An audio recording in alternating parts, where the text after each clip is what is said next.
Yeah, so that's how it works in real estate. Yeah, sorry, can I ask a question? Yeah, go on. Yeah. Can more than one person own a piece of land together? Yeah, come again. Like, can different person own a piece of land together? Yeah, that's possible. In fact, multiple persons can own a piece of land together, and that's what is called co-ownership. Now, you see, besides owning a piece of land together, multiple persons can own a piece of land together legally, and there are, several ways to structure co-ownership, legally. And basically, we can say there are three ways to structure, real estate co-ownership legally. The first one is what we call joint tenancy. The second one is what we call tenancy in common, and the third one is what we call tenancy by entirety or tenancy by the entirety. And I'll explain the three of them right now. Now, in joint tenancy, you see, all the co-owners of a parcel of land or of a piece of property have an equal and undivided interest in the property, which means that each co-owner has the right to use and possess the entire property. But now there's a clause. Upon the death of a co-owner, their interest in the property is passed on to the surviving co-owner. So let's say you and a group of friends own a parcel of land together, right? You are 5, and then one person dies. This person that dies, his interest is passed on to the other persons that could own the parcel of land with him, instead of passing it on to his heirs or to his next of kin. And that's joint tenancy.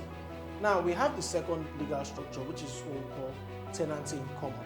Now in tenancy in common, co-owners have distinct and undivided interest in the property, which means that each co-owner has the right to use a specific portion, of the property. They can use and possess a specific portion of that property. And upon the death of a co-owner, their interest in the property is passed on to their heirs. Examples of this is when you have a parcel of land and then you develop, blocks of flats on that land. Let's say you have 6 apartments on that land. That parcel of land is owned by the 6, what's the name now, occupants of that, property. Now, when one person passes on, when one person dies, that person's property is passed on to his own heirs, right? You won't say because one person dies, you then pass on his apartments to the other person. That's tenancy in common. Now, if you own a parcel of land and then, the structure is tenancy in common, the same rule applies. Your portion or your stake in that property is passed on to your next of kin, is passed on to your heirs.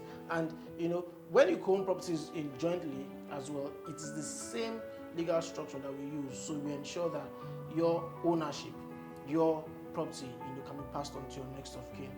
Now, the third legal structure is what we call tenancy by the entirety, and this is basically available for married people, right?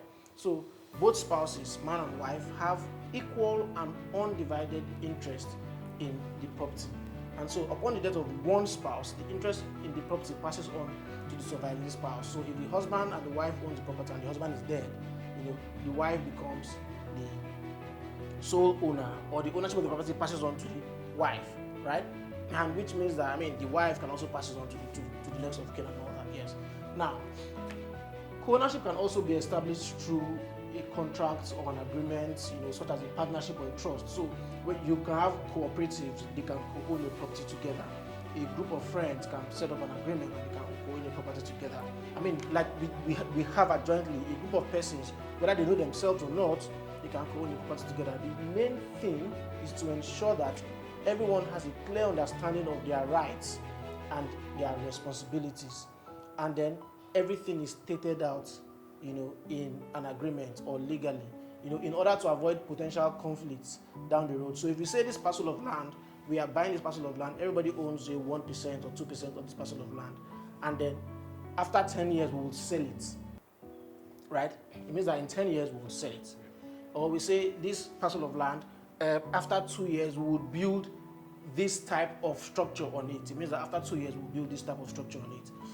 Now, if you do not have legal documents backing it, so one person can say, you know what, in 1 year I want to sell my property, when someone else wants you guys to build block of flats on it. So it's always proper to consult with a lawyer to ensure that co-ownership is is legally binding, is legally established, and then goes in line with whatever state laws where the property is located.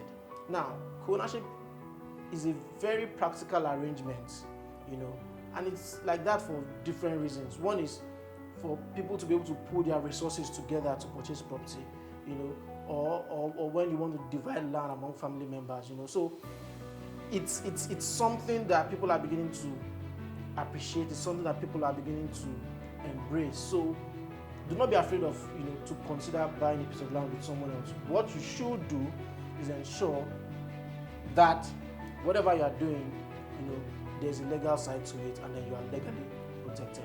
Now, on the Jointly platform, we have properties that you can co-own, and then we are going to have parcels of land that you can also co-own. Now, like I say every time, every property on Jointly is there to generate income. Every property on Jointly is there, for income generation. So, if you want to earn rent, if you want to, invest in income-producing properties, what you should be doing is go on the Jointly platform, ownjointly.com, sign up if you haven't signed up, and then invest in a property. Pick a property, buy a slot, buy some part of a property, and then just check out, man. You'll be earning rent every year. Thank you.